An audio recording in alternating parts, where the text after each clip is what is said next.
زمان كنت زي ابونا ارميا، كنا بنصلي على الناس اللي على ارواح شريره. دلوقتي انا بطلت بقالي سنين يعني. ففي مره كنت بصلي لواحده على ارواح شريره في الكنيسه، والبنت كانت في بكالوريوس تجاره، وكانت اخر فرصه ليها، كانت اخر فرصه يا تنجح تسقط ترسل من الكليه.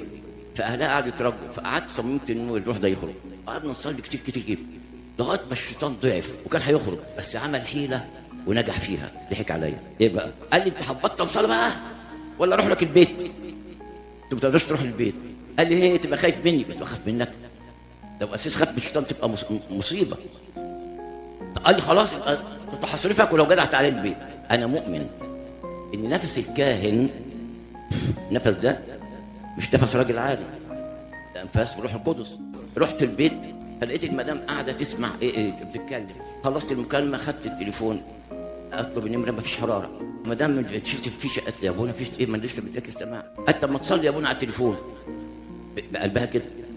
ما اقدرش اقول لها لا، اقول لها لا يبقى انا بكسر في مقاديفها. فقلت طب ما احنا بنصلي على الحاجات الجامده، الميه والحاجات دي، الثلاث رشمات اللي بنصلي عليها.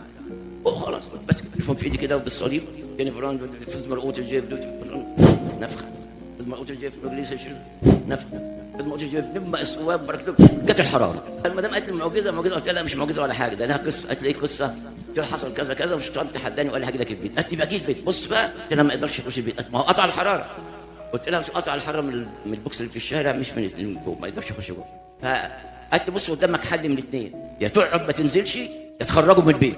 المهم قلت لها انا مش هنزل بقى عشان اثبت لك ان هو ما دخل. جت معايا الكنيسه ثاني يوم الصبح، جم الناس. اول ما صليت الشيطان حضر. اول ما حضر قال لي ايه جيت لك البيت ولا لا؟ قلت له لا. قال لي ليه مش قطعت لك حراره التليفون؟ هي كانت في ذهول، انا كان وهي ماسكه التليفون بالثوره.